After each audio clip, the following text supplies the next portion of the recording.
I sat motionless in the corner of the living room, back straight, hands resting on my knees according to strict regulation, observing the crowd of relatives who were making noise like a broken market rather than a funeral. The lawyer had barely opened his mouth when my father stood up abruptly, cutting him off with a booming, domineering voice. The 3 properties in San Diego belong to my son. As for Olivia, the military has already raised her. She does not need and will not receive a single cent. Applause erupted, and my mother nodded in agreement. My throat tasted bitter. Not because of the lost money, but because of their naked cruelty. The pulse in my neck accelerated with rage, but my facial muscles remained in the frozen state forged through thousands of hours of duty. Ryan raised his wineglass toward me, his eyes full of the teasing look of a victor. He and this entire room had no idea, though, that Lieutenant Olivia Matthews did not come here to beg. I glanced at the metal briefcase locked tight at my feet, containing a truth that had lain dormant for 3 years, and wondered, how fast will their smiles fade when they realize that will is just a piece of scrap paper? The air in the Matthews estate in Pacific Beach was thick, suffocating under the scent of warm shrimp cocktail and cheap Chardonnay poured into expensive crystal flutes. 30 guests, mostly Ryan's drinking buddies and Dad's old business associates, were turning Grandma Margaret's wake into a networking mixer. No one mentioned her name. No one shared a memory of the woman who had built this family's fortune from a single delivery truck. They only whispered about property values and capital gains tax. I sat there, an alien in my service dress blues, a sharp black ink stain on their pastel canvas. Across the room, Ryan sat with his feet propped up on the mahogany coffee table, his arm draped around Brooke. Her acrylic nails, long and curved like the talons of a hawk, tapped against her glass as she giggled. I could hear Ryan's stage whisper cutting through the din. Just wait, babe. That Porsche 911 is going to be sitting in the garage by next week. The greed wasn't even masked anymore. It was naked, ugly, and breathing all the air in the room. Then came the full sentencing, amplifying the shock I had just felt. My father, Thomas Matthews, adjusted his tie, standing in the center of the room like a king addressing his subjects. He did not look at me. His gaze swept over my head as if I were a piece of invisible furniture. Ryan is the firstborn, he announced, his voice booming with a manufactured authority that he always mistook for leadership. He needs a solid foundation to build a family. He carries the Matthews name. He paused for dramatic effect, letting the silence hang heavy before twisting the knife he had already planted. As for Olivia, he gestured vaguely in my direction. She chose to leave this family to play soldier. She has her pension. She has her health insurance. She has that GI Bill thing.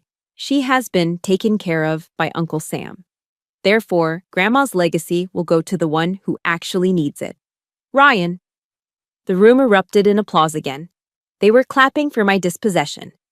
They were cheering for the logic that my service, my sacrifice, and my independence were the very reasons I deserved to be punished. I turned my head slowly toward my mother, hoping to find a single shred of fairness. But Susan Matthews just looked down, her fingers nervously twisting her string of fake pearls. When she finally met my gaze, there was no apology in her eyes. She walked over, her steps hesitant, and placed a cold hand on my shoulder. She leaned in, whispering loud enough for the nearby guests to hear, performing her role of the peacemaker. Olivia, please, don't make a scene. Your brother is sensitive. You are the strong one, right? You have always been the survivor. You don't need these old houses. Let him have this so the family can be at peace. There it was. The weaponization of my resilience. In her eyes, the fact that I didn't cry meant I didn't bleed. She was asking me to carve off my own flesh to feed her spoiled golden child, simply because I could endure the pain. Thank you, Dad. Thank you, Mom. I promise to make this family proud, Ryan shouted, standing up. His face was flushed with alcohol and arrogance. He raised his glass toward me, a smirk playing on his lips. Don't be sad, soldier girl, he jeered. If things get too tight on that government salary, I can lend you a few thousand. But remember, I charge interest. Brooke shrieked with laughter, a high-pitched sound that grated against my nerves. The humiliation was complete. They had stripped me down, invalidated my existence, and were now dancing on the ashes. I felt the weight of the Halliburton aluminum briefcase resting against my combat boot. Inside were 8 property deeds, stamped with red seals, signed and notarized 3 years ago. I closed my eyes for a microsecond. Inhale for 4. Hold for 4. Exhale for 4. Hold for 4. The box breathing technique of the Navy SEALs kicked in, forcing my heart rate down from a sprint to a steady jog. The rage was still there, but now it was cold. It was focused. It was ammunition. I did not stand up to scream. I did not throw my drink. I simply looked past my father, past Ryan, and locked eyes with the family attorney, Mr. Hollis, who was already reaching for his pen to finalize the paperwork. My voice cut through the celebration like a knife through silk. "Mr. Hollis," I said, my tone flat and devoid of emotion, "before you let them sign, are you absolutely certain your file was updated after May of 2021? To understand why I didn't scream at the lawyer or throw my drink in my brother's face, you have to go back 15 years. You have to sit at the Matthews dinner table and feel the specific texture of silence that was reserved just for me. The memory is thick with the smell of hickory-smoked barbecue ribs and the blaring sound of the television tuned to ESPN. My father sat at the head of the table, wielding his fork like a scepter, dispensing his attention like a limited currency. "Ryan, tell me about that touchdown pass in the second quarter," Dad asked, his eyes gleaming with vicarious glory. Ryan, his mouth full of cornbread, shrugged with practiced nonchalance. "Coach called the wrong play, honestly. If the offensive line wasn't so slow, I would have had 3 more. But yeah, that one throw was elite." Dad nodded sagely, blaming the coach, the line, the referees, blaming the entire world for the fact that Ryan's varsity team had actually lost the game 14-35. In Dad's version of reality, Ryan never lost. He was only failed by others. At the far end of the table, I quietly slid a piece of paper onto the tablecloth. It was my semester report card.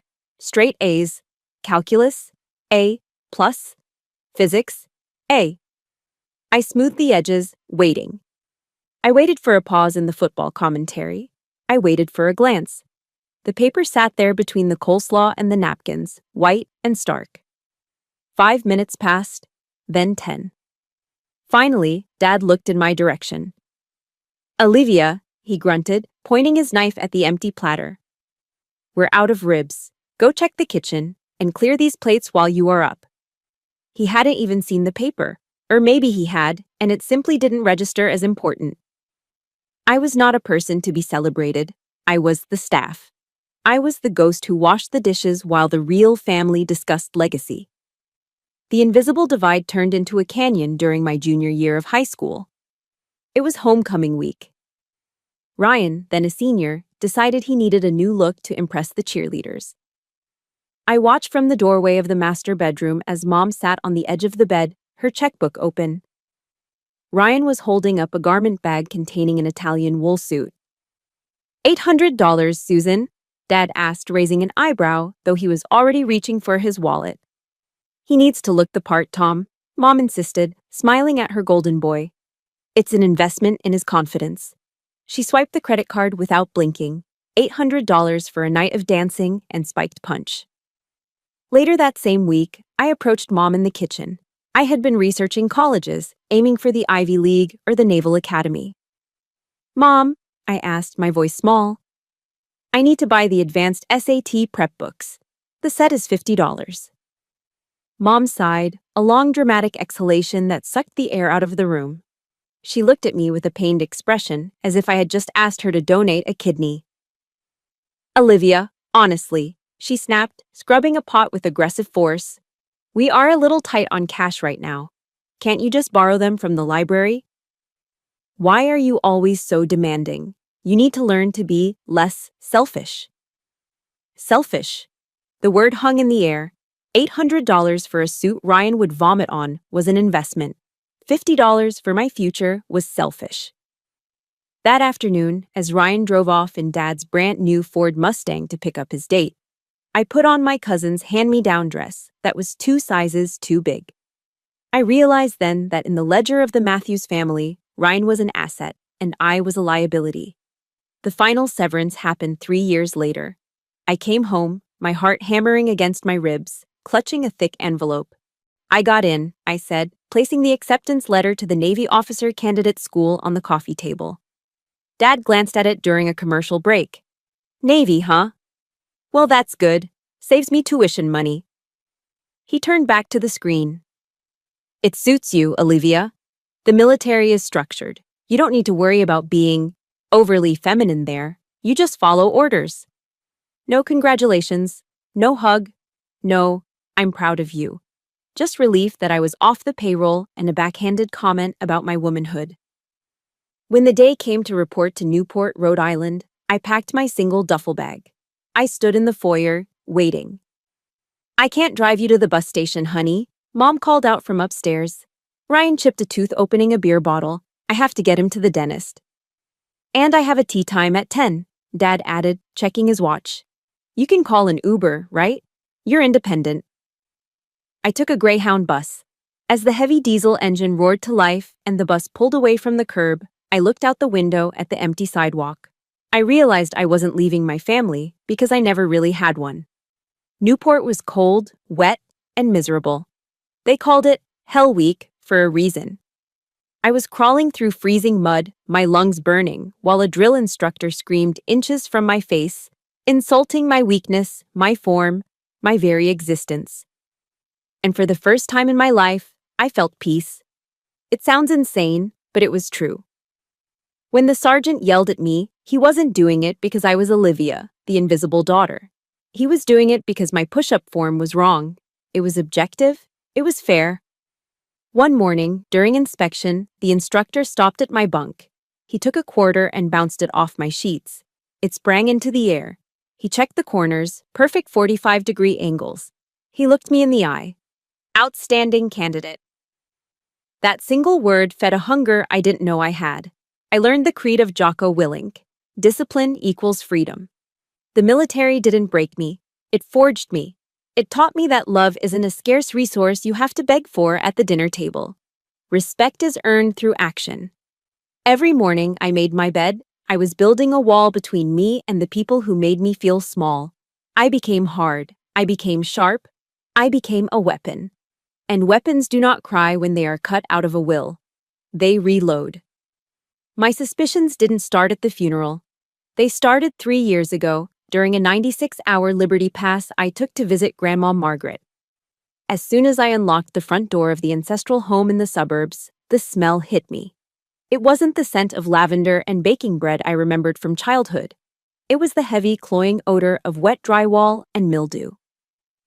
I found Grandma sitting in her favorite armchair, a knitted blanket pulled up to her chin despite the mild California autumn.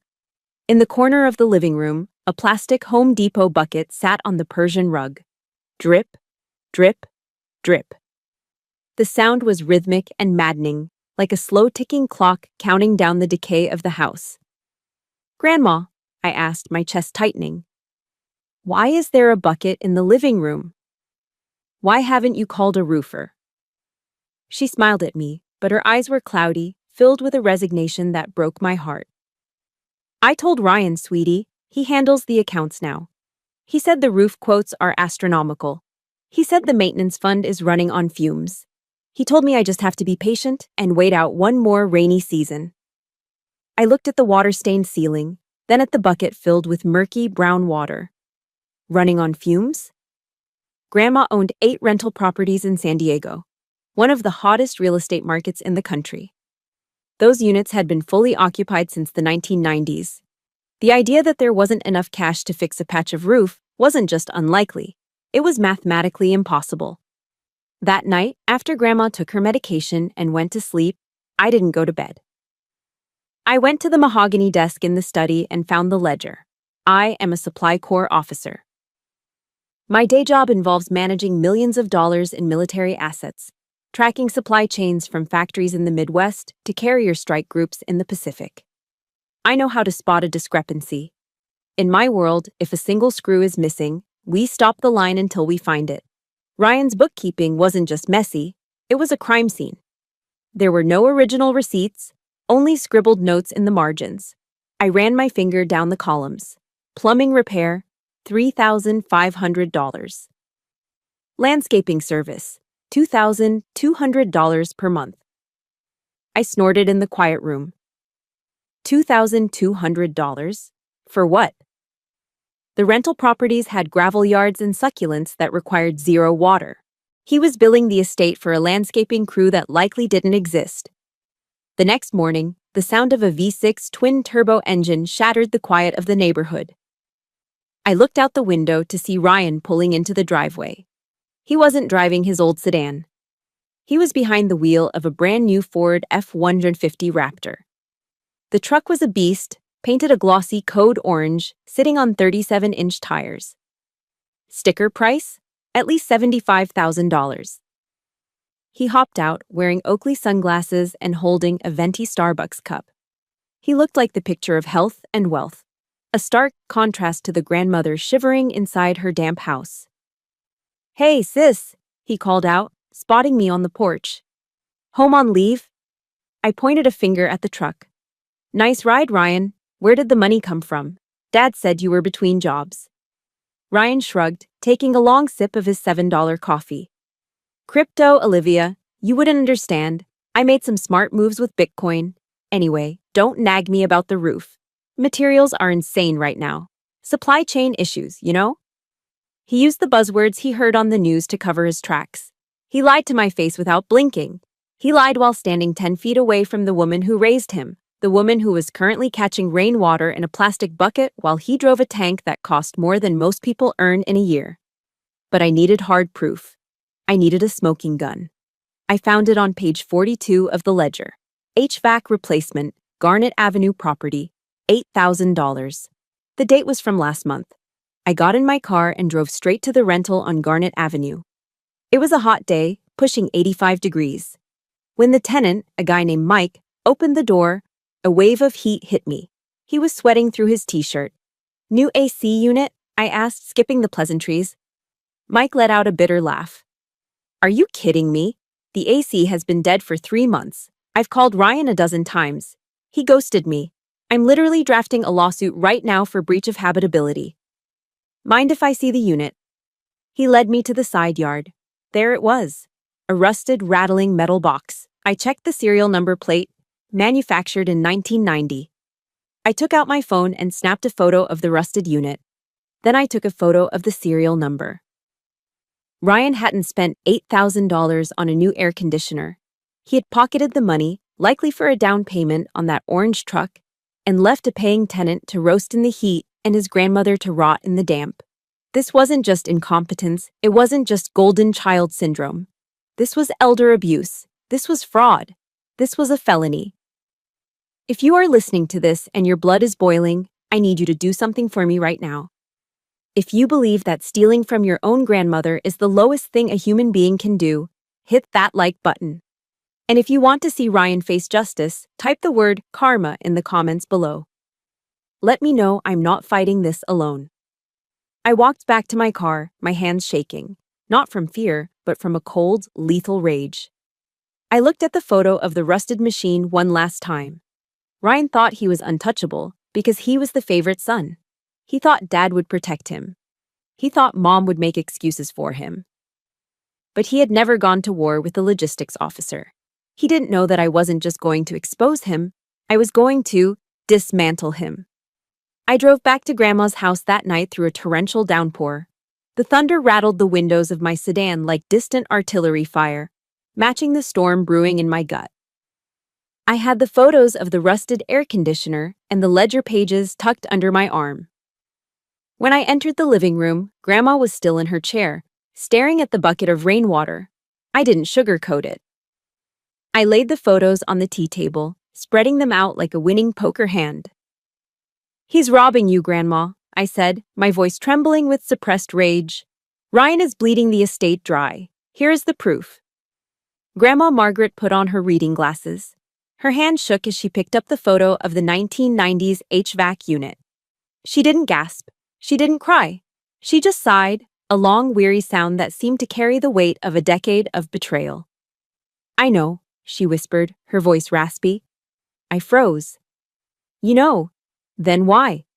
Why do you let him live like a king while you sit here in the damp?" She took off her glasses and looked at me, her eyes filled with a pain that had nothing to do with money. "Because your father, Thomas, he gave me an ultimatum. 3 years ago, when I first questioned Ryan's spending, Thomas told me that if I made a scene, if I involved lawyers or the police, he would cut me off." She reached out and squeezed my hand. "He said he would make sure I never saw you again, Olivia. He said he would tell you I had gone senile and refused to let you visit. He held you hostage against my silence." The air left my lungs. My father hadn't just enabled Ryan. He had weaponized his relationship with me to blackmail his own mother.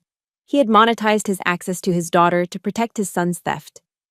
That was the moment the last thread of loyalty I felt for Thomas Matthews snapped. He wasn't my father anymore. He was a hostile combatant. Grandma Margaret straightened her back. The frailty seemed to evaporate, replaced by the steel of the woman who had run a logistics empire in the 80s. "Olivia," she said, her voice dropping an octave, commanding and sharp. "I am not going to let my husband's legacy be picked apart by vultures. You are the only one in this family with discipline. You are the only one who knows the value of $1 because you actually work for yours." She pointed a bony finger at me. "I want to transfer everything, all of it, to you, right now, before I die." "Dad will kill me," I blurted out, the old fear rising up. She smiled, a cold, dry expression. "He won't be able to do a damn thing, not if the paperwork is bulletproof." "Do you have the courage to accept this mission, Lieutenant?" I looked at the bucket of water. I looked at her fierce eyes. "Yes, ma'am." Monday morning, 0800 hours. We initiated the operation. I called Dylan, my second cousin. He was a mechanic, a blue-collar guy who drove a beat-up Silverado and hated the pretension of my immediate family. He agreed to be our driver without asking questions. We loaded Grandma into Dylan's truck and drove downtown, parking in the alleyway behind the office of Davis & Associates. Mr. Davis was an old family friend, an estate attorney who knew where all the bodies were buried. We went in through the back door to avoid being seen by any of Dad's business cronies who might be lunching nearby. Mr. Davis had the documents ready on his mahogany desk. "This is a revocable living trust," Mr. Davis explained, sliding a thick stack of papers toward us. "It bypasses probate, it bypasses the will, it supersedes everything." He pointed to the specific clause. Sole beneficiary, Olivia Margaret Matthews.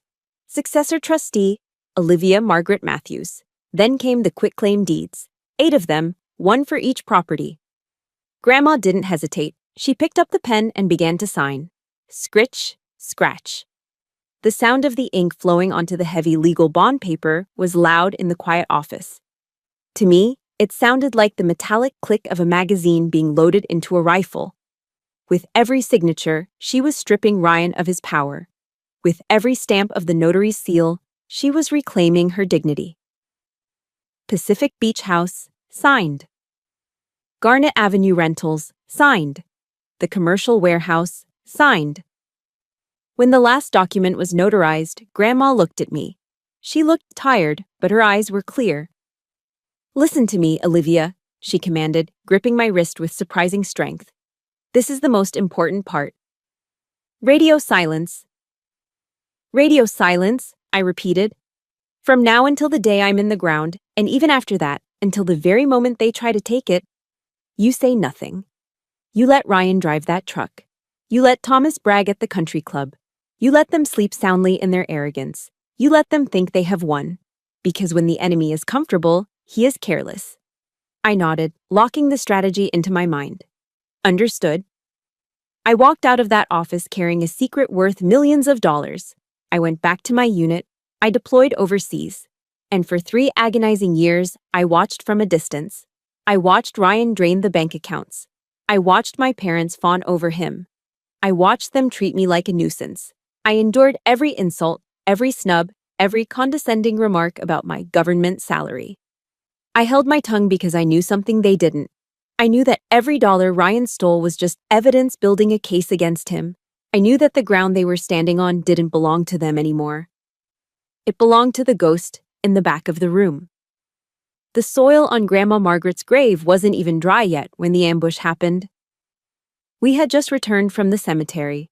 The black limousines were still idling in the driveway, and the guests were filtering into the living room for the wake. But before I could even take off my white gloves, my father gripped my elbow. His fingers dug into my arm with a force that was less like a hug and more like a handcuff. "Study. Now," he muttered, his voice low and tight. "Family meeting." I followed him into his home office. The room smelled of old leather and expensive cigar smoke, the scent of a club I was never allowed to join. Dad marched behind his massive oak desk and sat down, assuming the position of the judge. Mom sat in the guest chair, dabbing her dry eyes with a tissue. Ryan leaned against the bookshelf, crossing his ankles, looking like a tragic victim who had just been terribly inconvenienced by a death in the family. On the desk, sitting alone on the green blotter, was a single document. Dad didn't waste time with pleasantries. He slid the paper toward me along with his heavy black resin Mont Blanc pen. "Sign it, Olivia," he ordered. I looked down. The title at the top read, "Disclaimer of Interest." "What is this?" I asked, though I knew exactly what it was. "It is a formality," Dad said, waving his hand dismissively. "It states that you voluntarily waive any claim to your grandmother's estate. It streamlines the transfer of assets to Ryan." "We don't want to get courts and lawyers involved, do we? That gets messy. That gets expensive. We are a family. We handle things internally." They weren't asking me. They were commanding me to rob myself. Before I could respond, Mom started her performance. She reached out and touched my hand, her face crumpling into a mask of maternal concern. "Olivia, sweetheart, please look at your brother," she said, gesturing to the 36-year-old man who was currently checking his text messages. "Ryan needs stability. He's getting married to Brooke. He needs to provide. You are gone all the time on your deployments. You aren't here to manage properties." She took a breath, and then she delivered the blow that she had been saving for years. "Besides, honey," she said, her voice dropping to a conspiratorial whisper, "you are a woman. Eventually, you will get married. You will change your name. The assets, they really should stay with the Matthews name. Ryan is the only son. He carries the legacy. You understand, don't you? It's just the natural order of things." My stomach turned. There it was. The sexism wasn't even subtle. In Susan Matthews's world, my biology rendered me incapable of stewardship. Because I didn't have the right plumbing, I didn't deserve the legacy. She was using my gender to validate her theft. Then Ryan pushed off the bookshelf and sauntered over. He put a heavy hand on my shoulder, squeezing it in a way that felt patronizing. "Come on, sis," he said, flashing a grin that didn't reach his eyes. "Don't be difficult. Sign the paper, and I'll make it worth your while. Tell you what, once I sell the Pacific Beach house, I will buy you that Hermes bag you see all the celebrities carrying. A Birkin, a Kelly, whatever you want. On me." I looked at him. He truly believed that my dignity could be bought with a purse. He thought I was a shallow child who could be distracted by a shiny object while he stole millions of dollars in real estate. The silence in the room stretched thin, like a rubber band about to snap. They were all looking at me, Dad with his authority, Mom with her guilt, Ryan with his bribe, waiting for me to submit, waiting for the good daughter to fold. I know many of you listening right now have stood in a room just like this. You have been told to keep the peace at the expense of your own soul. You have been told that family comes first by the very people who put you last. If you are tired of being gaslighted by the people who are supposed to protect you, hit that like button right now. And if you would refuse to sign that paper, type "respect" in the comments. Show me that you know your own worth. I picked up the document. I felt the texture of the paper between my thumb and forefinger. Then I looked at my father. I looked at my mother. And finally, I looked at Ryan. My expression didn't change. My pulse didn't race. I was calm. I was deadly calm. "You ask me who I am. I said, my voice cold enough to freeze the air in the room. I am a lieutenant in the United States Navy. I took an oath to support and defend the Constitution of the United States against all enemies, foreign and domestic. I paused, letting the words hang there. And I have realized something today, I continued, locking eyes with my father. Greed is an enemy. Manipulation is an enemy. I took the disclaimer of interest in both hands. Rip! The sound was loud, violent, and final. I tore the document in half, then in quarters. I let the pieces flutter down onto Dad's pristine desk like snow. I will not sign anything, I said. And I don't want your handbag, Ryan. I want what is mine. You ungrateful little... Ryan started to lunge forward, his face turning red. I wouldn't do that, I warned, shifting my stance slightly. See you at the reading of the will. I turned on my heel and walked out of the study, leaving the door wide open behind me. Behind me, I could hear the stunned silence turning into chaos, but I didn't look back. The war had officially begun. For the 3 days leading up to the reading of the will, I did not sleep. I did not eat. I operated on black coffee and the cold, hard adrenaline of a mission commander preparing for a strike. My temporary apartment in downtown San Diego looked less like a home and more like a tactical operations center. My dining table was buried under stacks of paper, legal pads, and the glowing blue light of 2 laptop screens. I wasn't just waiting for the meeting, I was building a case. I logged into the San Diego County Assessor's public portal. It is a dry, boring database to most people, but to me, it was a goldmine. I downloaded the transaction history for every single property in the Matthews portfolio. Then, I cross-referenced them with the bank statements I'd subpoenaed through the Living Trust's authority. What I found made my jaw tighten. Ryan hadn't just been stealing cash for maintenance fraud, he had been trying to leverage the equity of the houses. There were 3 rejected loan applications from predatory lenders, the kind of places that charged 20% interest. Ryan had tried to use Grandma's Pacific Beach house as collateral for a quick cash infusion, likely to cover his crypto losses. But the banks had denied him. Why? Because when they ran the title search, the name on the deed didn't match his. I printed every rejection letter. I printed the tax records showing penalties for late payments. Each piece of paper was a bullet. I didn't just throw them in a pile. I organized them with the obsessive precision of a logistics officer. Yellow highlighter for fraud, pink highlighter for negligence, blue highlighter for tax evasion. I punched holes in the documents and slotted them into navy blue binders. Snap, snap. The sound of the metal rings closing was rhythmic, soothing. By Friday night, I didn't have a pile of complaints. I had a weaponized dossier. On Saturday morning, the day of the reckoning, I made one phone call.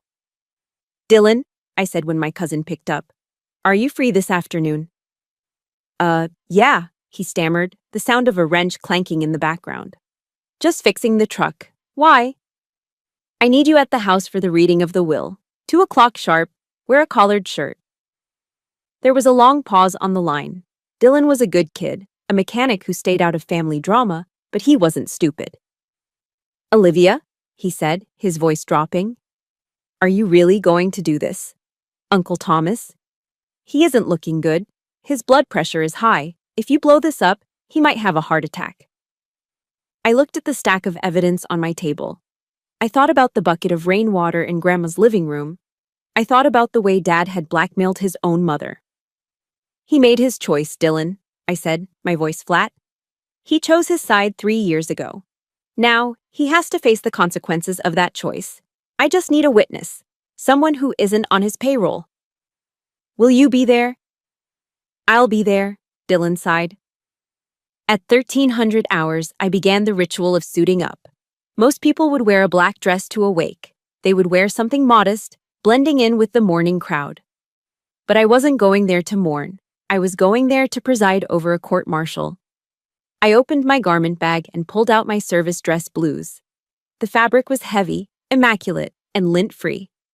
I stepped into the trousers, pulling them up and securing the waist. I buttoned the white shirt, ensuring the collar was starched stiff enough to cut glass. Then came the jacket. Double-breasted, gold buttons. I stood in front of the full-length mirror. I brushed my hair back, pulling it tight against my scalp, twisting it into a regulation bun that sat perfectly at the nape of my neck. Not a single strand was out of place. No softness. No femininity for them to mock. I pinned my ribbon rack to my left chest. The Navy Achievement Medal glinted under the bathroom lights. I had earned that for optimizing a vaccine supply chain during a global crisis, saving thousands of man-hours. My family called it government work. I called it competence. I looked at my reflection. The girl who used to beg for $50 for SAT books was gone. The woman staring back was Lieutenant Matthews. She represented honor, courage, and commitment. And she was about to bring the Uniform Code of Military Justice into her parents' living room. Before I left, I reached into my nightstand and pulled out the small leather-bound Bible Grandma Margaret had given me the day I commissioned. A bookmark was tucked into the pages. I opened it to Psalm 118, verse 22.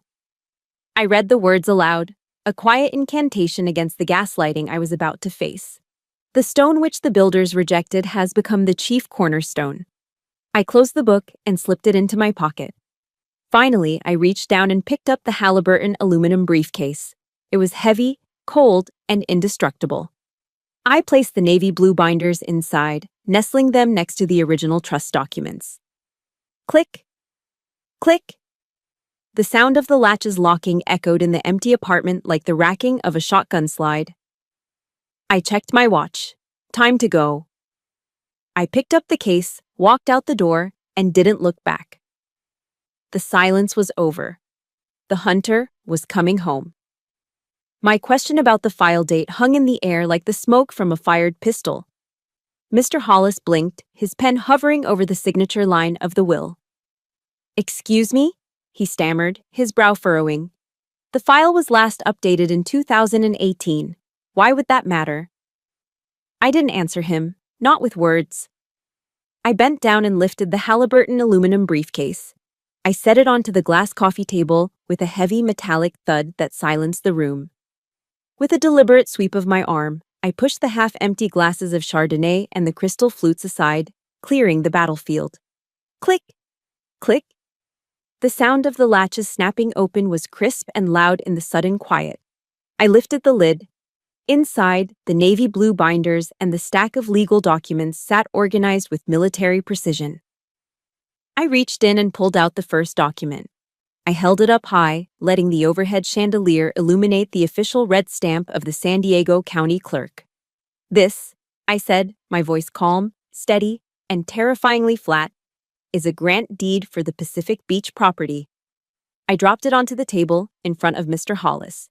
Owner of record, Olivia Margaret Matthews. Date of recording, May 14, 2021, 3 years ago.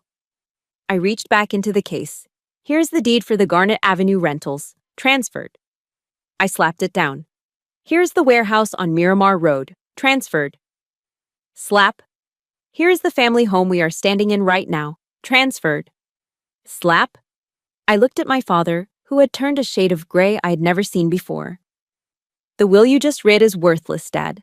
Grandma didn't leave you the empire. She gave it to the only person she trusted not to burn it to the ground." The room erupted into murmurs. Mr. Hollis snatched the first deed, his hands trembling as he pulled a pair of reading glasses from his pocket. He scrutinized the seal. He checked the notary acknowledgement. Sweat began to bead on his forehead. "This, Thomas, this is authentic," the lawyer stuttered, looking up at my father with wide, panicked eyes. "The chain of title is clear. It was a transfer into a revocable living trust, and then a quitclaim to Olivia. It supersedes the will. The assets were not Margaret's to give when she died. They already belonged to Olivia.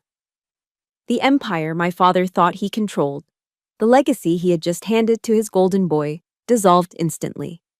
He collapsed back into his armchair, his mouth opening and closing like a fish out of water. The power he held over me, the money, the inheritance, the threat of exclusion, was gone. But Ryan wasn't ready to accept defeat. His face twisted into a mask of pure, ugly rage. The veins in his neck bulged as the reality of his destitution hit him. "You liar!" he screamed, spraying spit as he lunged toward the table. He swiped at the papers, sending them fluttering to the floor. You manipulated her! She was senile! She didn't know what she was signing. You forced her! He charged at me, his fist cocked back. I didn't flinch. I didn't step back. I dropped into a modified ready stance, feet shoulder-width apart, hands raised to guard my center line.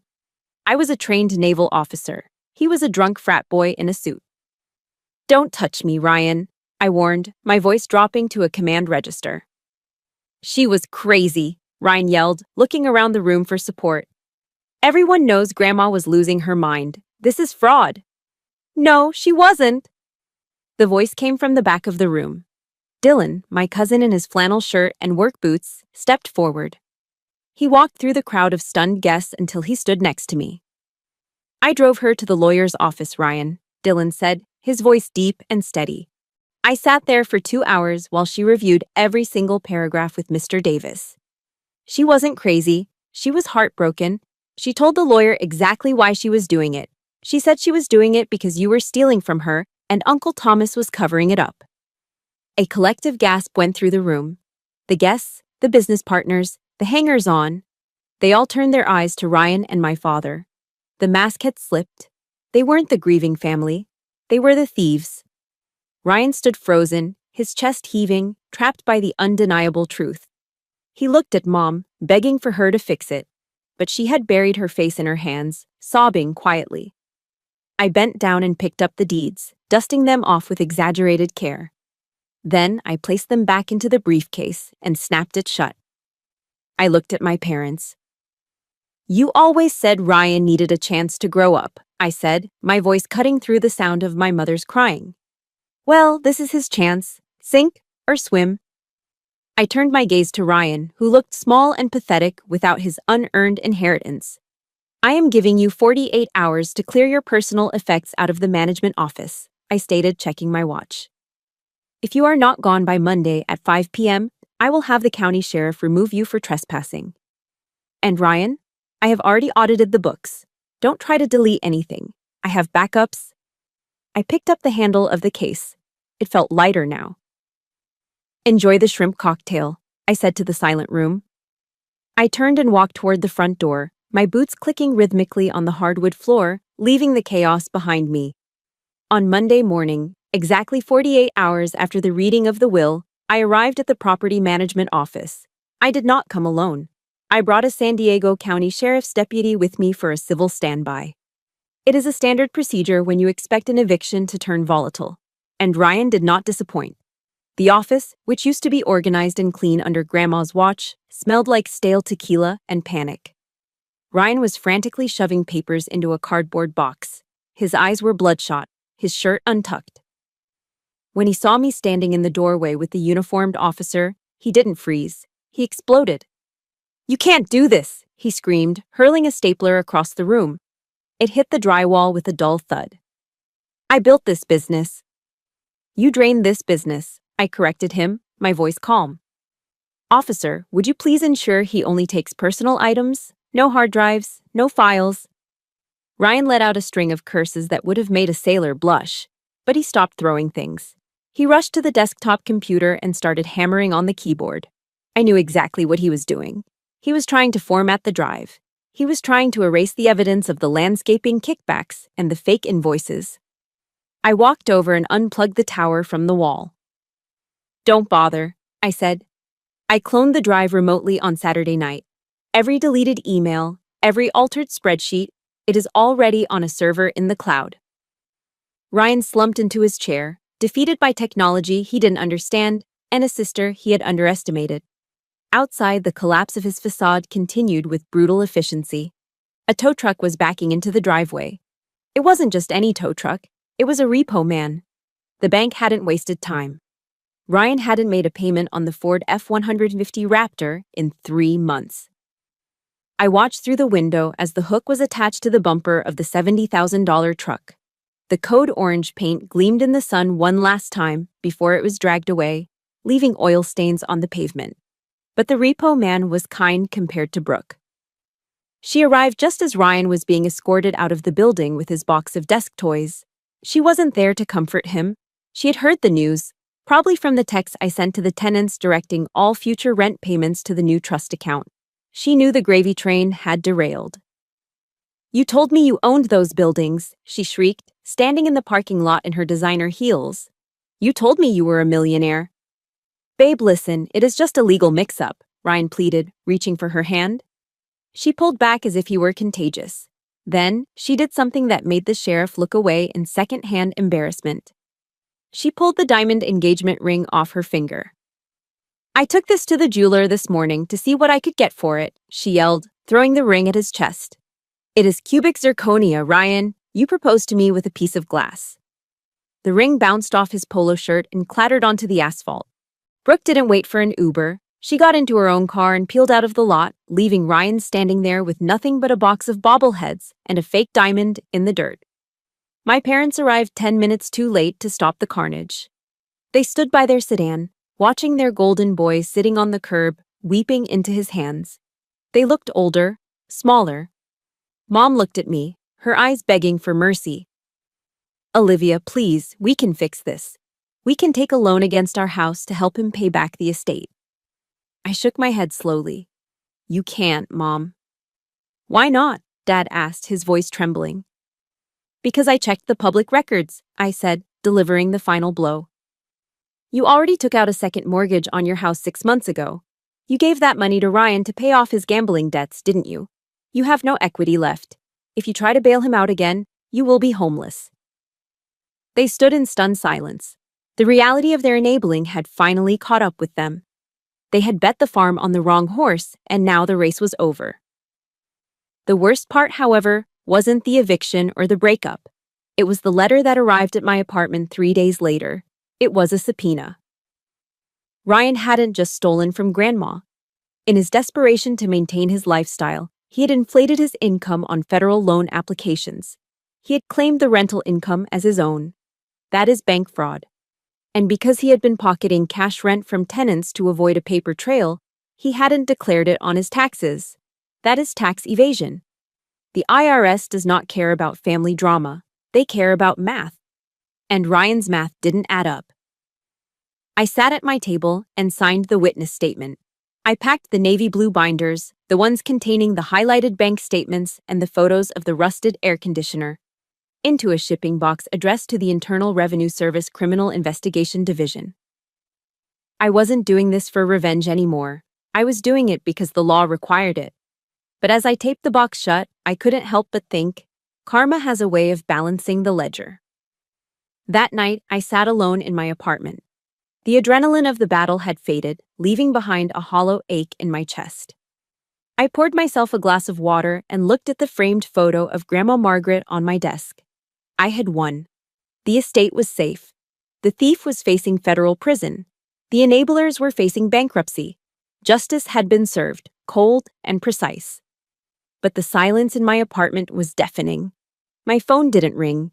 There were no angry texts from Ryan, no guilt-tripping voicemails from Mom. They had finally realized that I was unreachable. I was victorious, but I was also an orphan. I had living parents and a living brother, but the family I yearned for, the one that loved me unconditionally, had died long before Grandma Margaret. I took a sip of water and stared at the empty wall.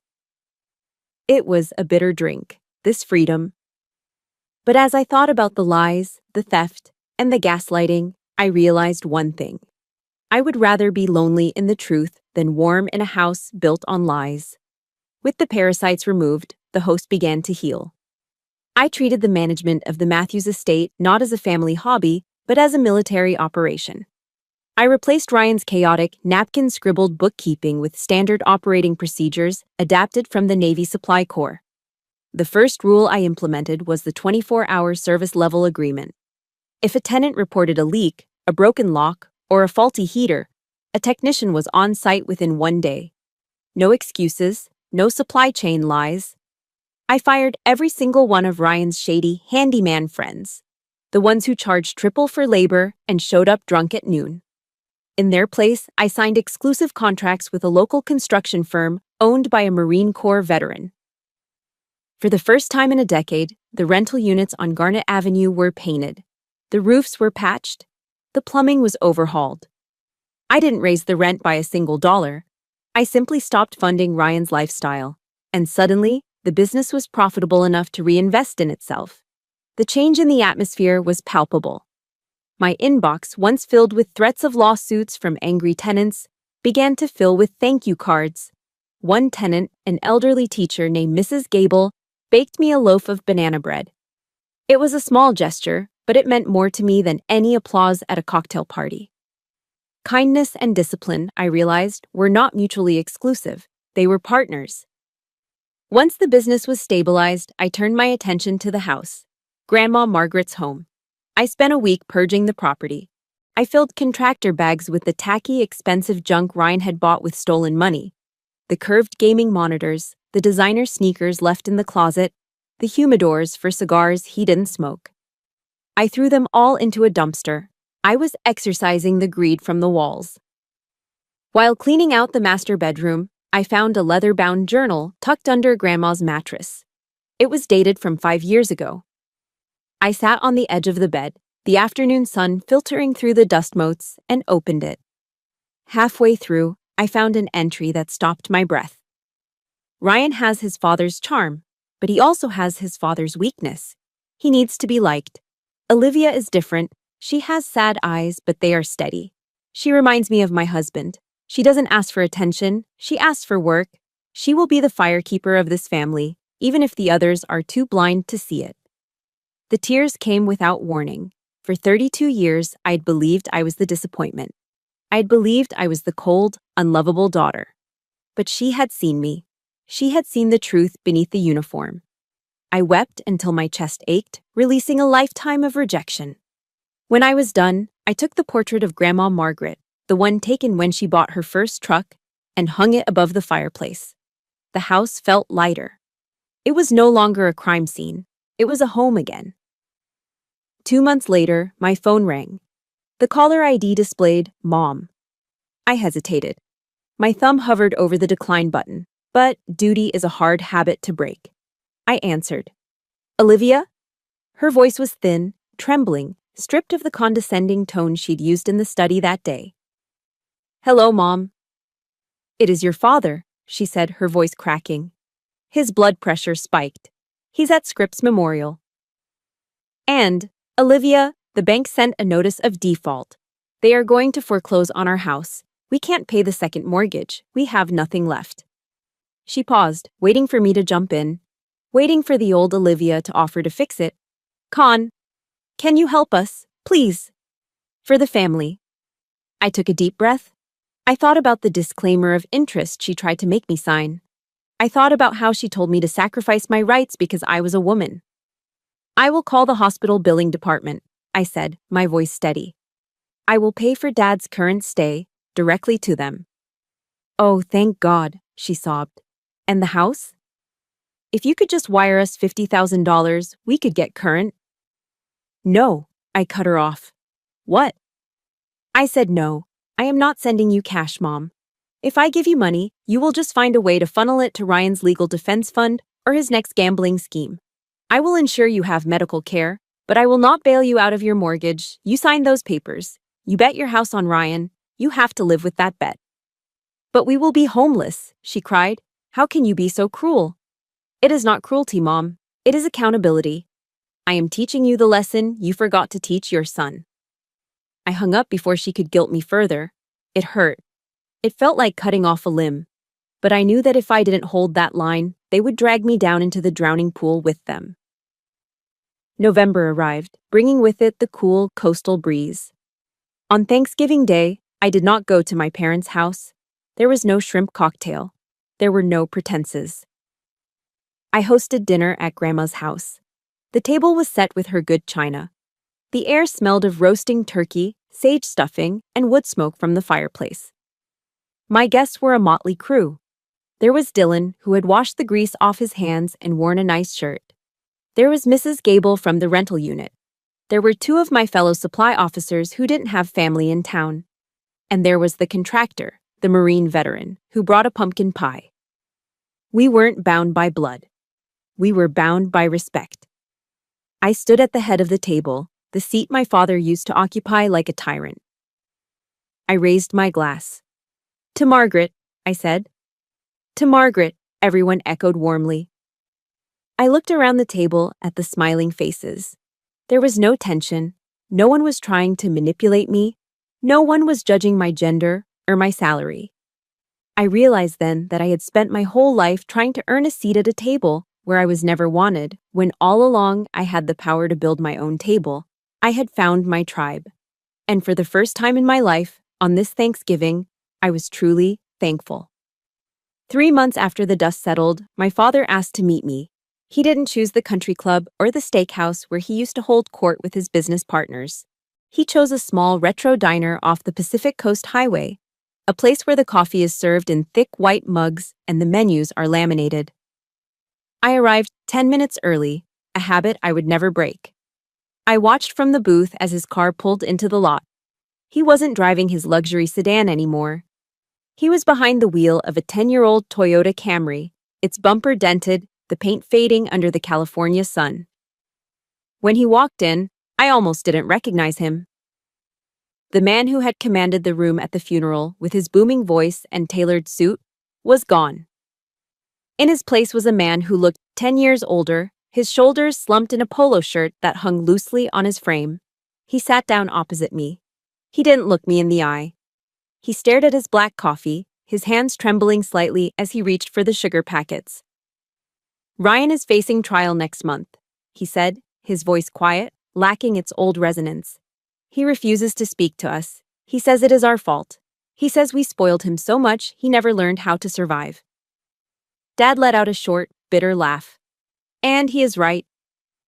I stayed silent, letting him find his words.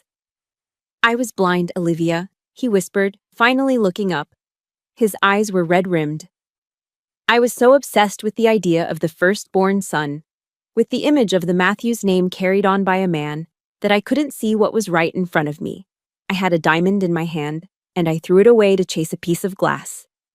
It was the first time in 32 years that Thomas Matthews had admitted he was wrong. I looked at him across the Formica table. I waited for the anger to rise, for the old resentment to flare up, but it didn't come. Instead, I felt a strange, heavy pity.